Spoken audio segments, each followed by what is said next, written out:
My name is Shahsanem Murray. I'm an initiator of this project. I've been working since last spring, and I saw a lot of beautiful things, how to give to the amateur actors, to other creative people the voice.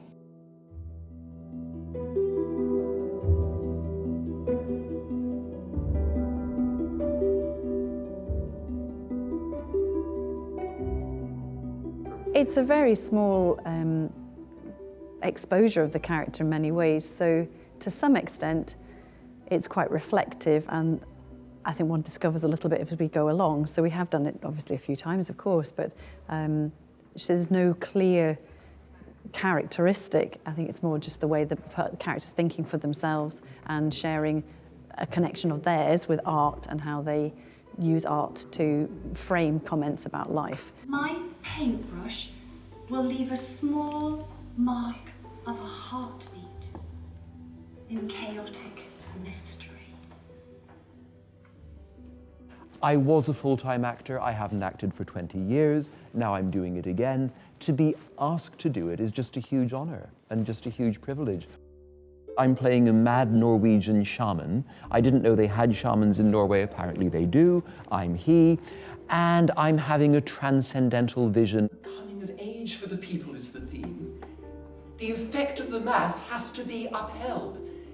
Inspiration has to flow from Chronifer again.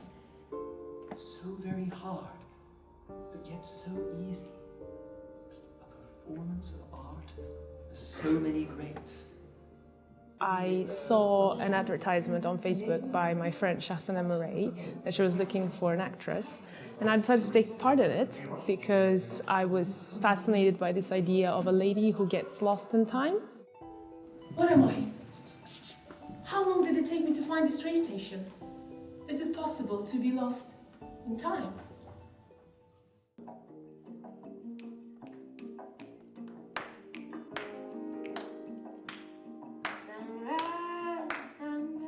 Beat. His knife, see rustic labour dight, and cut thee up with ony slight, banging your entrails bright like ony ditch, and then, oh, but if you wish a grateful prayer, gie a haggis.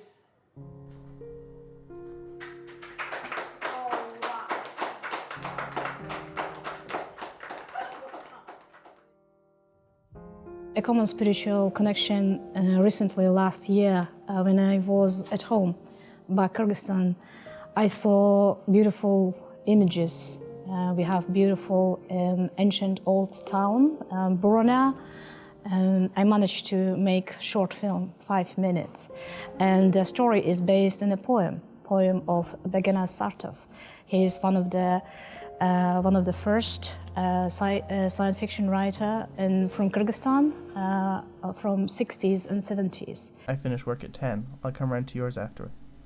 I'm gonna get some stuff for tonight on my way. See you soon. Zed.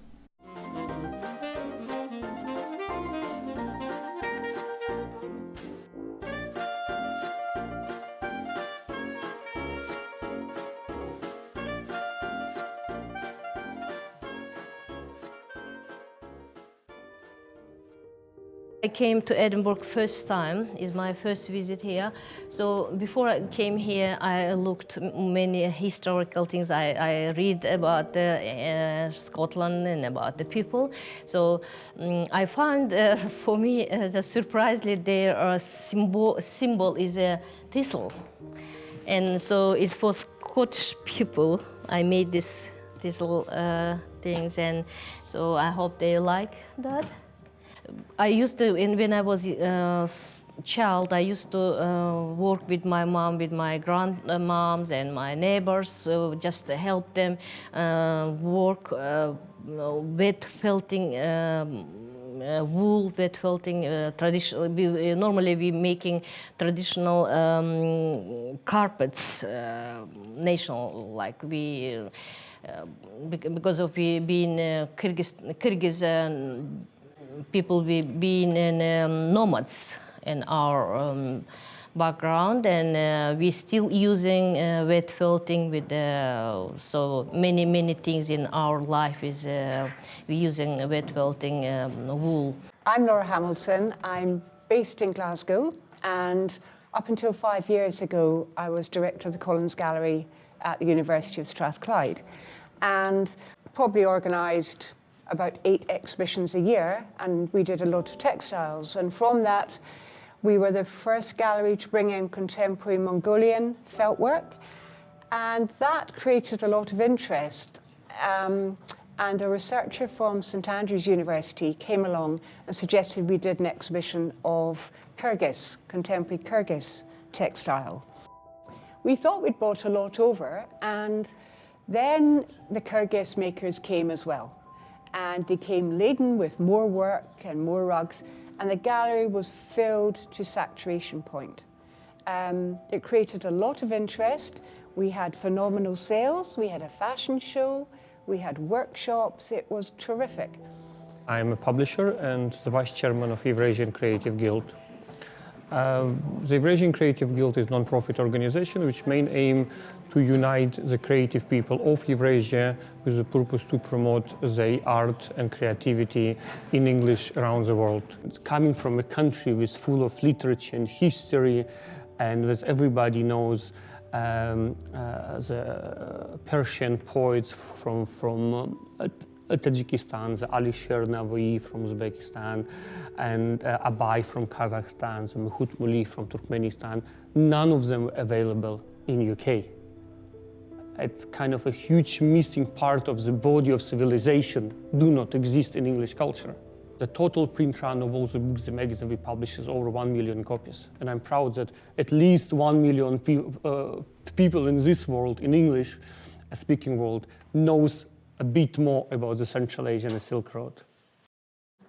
I think it's surprisingly easy to empathize with the characters and the situations in Central Asian literature, particularly works which don't deal with political situations which are so awful that none of us would ever experience or ever wish to. I think that's the most difficult thing to imagine. And I think the more that people read that then through literature, then it's a way of getting to understand what terrible situations are driving people world over to leave their homes and then leave their countries. And I think Central Asian literature plays a very important role in helping with that. So it is a global thing.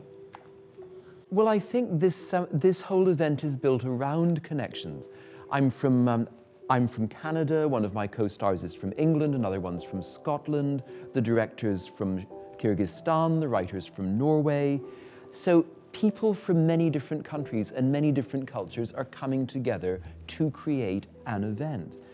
And I think in a world that's seeing more nationalism and more attempts to divide people into those who belong in a place and those who don't belong in a place, I think the more events like this we can have, the better we can fight back. I feel always connected to what's happening in the world, and it doesn't matter where I am. And I'm always connected to the area where I come from, to Uzbekistan and Central Asia in general. But I'm also very connected to the UK, where I live at the moment. And this is a very good opportunity to actually bring it to a new level. It doesn't matter what nationality you are. It doesn't matter what race you are. It doesn't matter what religious you are keeping. It just doesn't matter, because we all, end of the day, we are human beings and we'd like to express our well-beings inside of us. If we lived by ourselves, the world would collapse.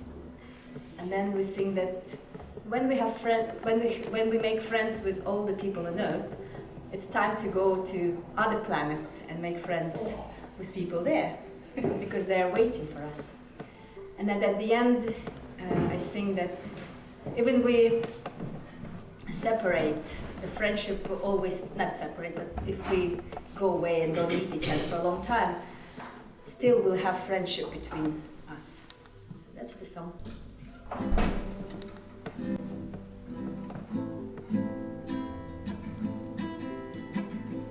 Ты да я да мы с тобой, ты да я да мы с тобой.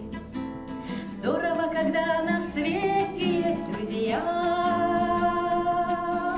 Если б жили все в одиночку, то уже давно на кусочки развалилась бы, наверное, земля. Если б жили все в одиночку, то уже давно на кусочки развалилась бы, наверное, земля. Ты да я да мы с тобой, ты да я да мы с тобой, ты да я да мы с тобой.